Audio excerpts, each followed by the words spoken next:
समाचार न्यूज।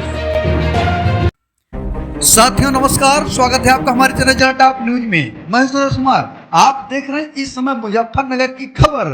कल प्रचार के दौरान भारतीय जनता पार्टी के केंद्रीय मंत्री संजीव बलियान के ऊपर हुआ जानलेवा हमला। मंत्री ने आरोप लगाया है कि मुजफ्फरनगर में प्रचार करने के लिए जिस गांव में गए थे वहां अचानक छतों और गलियों से भयानक पथराव हुआ। ग्रामीण क्षेत्रों में विरोध और अब हमले हो रहे हैं और कानून व्यवस्था पर सवाल उठाए। और क्या क्या कहा, देखिए इनकी खुद की जुबानी।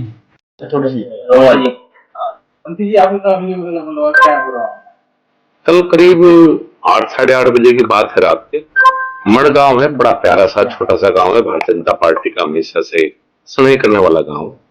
तो वहां के प्रधान के घर पे कार्यक्रम था, तो हम पहुंचे। पहुंचने के बाद मैं तो घर के अंदर चला गया जहां मीटिंग थी। बाहर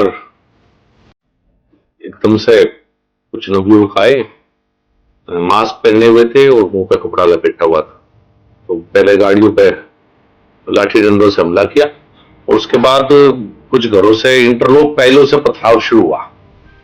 तो सबने मुझे कहा बाहर चलिए, मैंने शोर सुनते। तो जब मैं बाहर निकला और गाड़ी में मुझे बैठाया गया, क्योंकि सुरक्षा कर्मी थे, मैं गाड़ी में बैठाया, तो ऐसा लग रहा था कि जैसा जंग का मैदान हो। ऊपर से छतों से बहुत बड़ी बड़ी इंटरलॉक टाइल्स। तो करीब 15-20 गाड़ियां क्षतिग्रस्त हुई। काफी जो युवा साथ थे उनको चोट लगी। भगवान का शुक्र है कि जितनी बड़ी वो ईंटें और टाइल्स थी कि किसी बच्चे के सिर पे नहीं लगी। मैं तो इसे भगवान का ही आशीर्वाद कहूंगा कि किसी के हाथ में लगी, किसी के पैर में लगी। तो चोटें हैं लेकिन किसी की जान नहीं गई। जिस तरह से हमला था उसमें किसी की जान भी जा सकती थी, मेरी भी जा सकती थी या किसी और की जान जा सकती थी। तो ऐसा लगता है जैसे सुनियोजित पहले से ही, बिना किसी बात के, बिना किसी उसके, एक तरह से पहले से ही तय किया हुआ कि ये काम होना है। इस तरह की घटना ये तो पता नहीं लगा। युवा थे यही बताया गया मुझे, चूंकि मैं अंदर था उस समय, मैं तो सबको नहीं देख पाया, मैं अंदर था। कुछ युवा थे, घरों की छत पे जो लोग थे वो तो दिखाई नहीं दिए, कोई रात का अंधेरा था।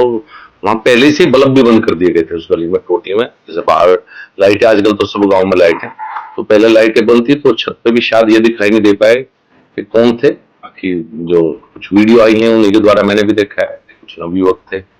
और इस तरह से पहले से सब कुछ प्री प्लान था। ऐसे लगता है कि आने वाले मामले संजीव बलियान की खिली है तो इस तरह का मामला था। देखिए राजनीति तो ही, कोई व्यक्तिगत तो है नहीं। व्यक्तिगत चुनाव चल रहा है, व्यक्तिगत किसी से कुछ है नहीं। जो भी है ये हमला पूर्ण तरह से सुनियोजित है, पहले से तय करवाया गया था, सब प्री प्लान था। किसके घर की छत पे इंटरलॉक नहीं टाइल्स मिलेगी, गाड़ियां भरी हुई इंटरलॉक टाइल्स से, जो ऊपर से पथराव किया। विधायक, पूर्व विधायक विक्रम सिंह की गाड़ी पूरी तरह टूटी।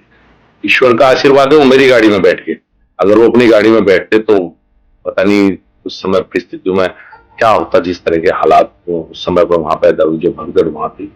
तो घरों की छत पर इंटरलॉक टाइल कभी नहीं होती। नई टाइल्स को खरीद के पहले से ही घर की छत पर रखी गई थी।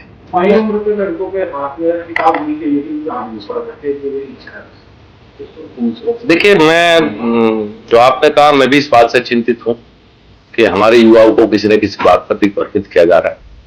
और यही कारण है कि हमारी तरफ से अभी तक इसमें कोई रिपोर्ट दर्ज नहीं हुई है।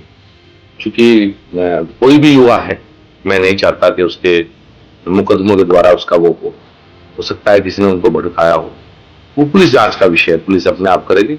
मेरी तरफ से कोई कार्रवाई के लिए पुलिस को नहीं कहा गया। वो पुलिस जांच का विषय है। हाँ, ये जरूर मैं चाहूंगा कि पुलिस जांच करके जरूर निकाल ले कि इसके पीछे षड्यंत्रकारी कौन है। बच्चों की कोई दिक्कत नहीं है, बच्चे तो सब ही हैं, और बच्चे कहीं ना कहीं किसी बात पर आप कई बार बच्चों को भड़का देते, लेकिन मुख्य षड्यंत्रकारी इस भूमिका में कौन था वो पुलिस जांच करके शायद निकालेगी। हाथ जुड़ जाते हैं, निकल जाते हैं, पुलिस से जांच का विषय। माननीय मुख्यमंत्री को मैंने सारी घटना से अवगत करा दिया। तो कुछ इस तरह की जांच शायद हो कि भाई जिससे षड्यंत्रकारी का पता लग सके। किसी भी बच्चे के खिलाफ, किसी भी युवा के खिलाफ मैं व्यक्तिगत तौर पर कोई कार्रवाई नहीं चाहता, ना मेरी तरफ से तहरीर दी गई। मैं यही कहना चाहूंगा, बदलता हुआ उत्तर प्रदेश है।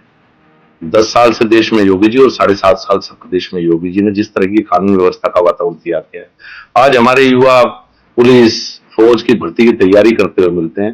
बहुत बदल गया माहौल मुजफ्फरनगर का। मैं यही अपील करना चाहूंगा अपने छोटे भाइयों से, युवा साथियों से, किसी के बहकावे में ना आए, कहीं से आपको कोई किसी भी बात के नाम पर भड़काता है ना आए। मैं किसी बच्चे का करियर खराब नहीं करना चाहता, मैं नहीं चाहता कि मेरी वजह से अगर किसी से कोई गलती हुई है, कोई बात नहीं, मेरी तरफ से मेरे मन में कोई बात नहीं है। हाँ, मैं षड्यंत्रकारी से जरूर चाहता हूँ कि उनके चेहरे बेनकाब होकर जनता के बीच में आए, कि ऐसे माहौल में, इतने शांत जनपद में और योगी जी के राज में इस तरह की कानून व्यवस्था पर प्रश्न उठना, वो जरूर षड्यंत्रकारी सामने जरूर आए। जी सामने कोई बात नहीं है तो देखिए, मैंने तो माननीय मुख्यमंत्री से कहा, उस समय कप्तान से भी मेरी बात हुई है और माननीय मुख्यमंत्री से भी कहा, और मैंने पुलिस ने मुझे कहा था कार्रवाई के लिए, मैंने कहा मैं अपनी तरफ से कोई तहरीर नहीं देना चाहता। मैं तो इसी बताया ना, इसी को भगवान का आशीर्वाद मानता हूँ कि किसी की जान नहीं गई। अगर जान जाती तो शायद मैं किसको चेहरा दिखा पाता। मान लिया विक्रम सैनी अपनी गाड़ी में होते तो क्या परिणाम होता, या मेरे ऊपर जिस तरह से हमला हुआ, वहां तो ये किसी को पता ही नहीं था किसकी गाड़ी आए, किसकी इतना भारी पता, किसी एक के भी सिर में लग जाती। तो मैं तो इसे भगवान का आशीर्वाद मानूंगा, कुछ नहीं हुआ, और मेरी तरफ से मैं कोई कार्रवाई इसमें अपनी तरफ से नहीं चाहता।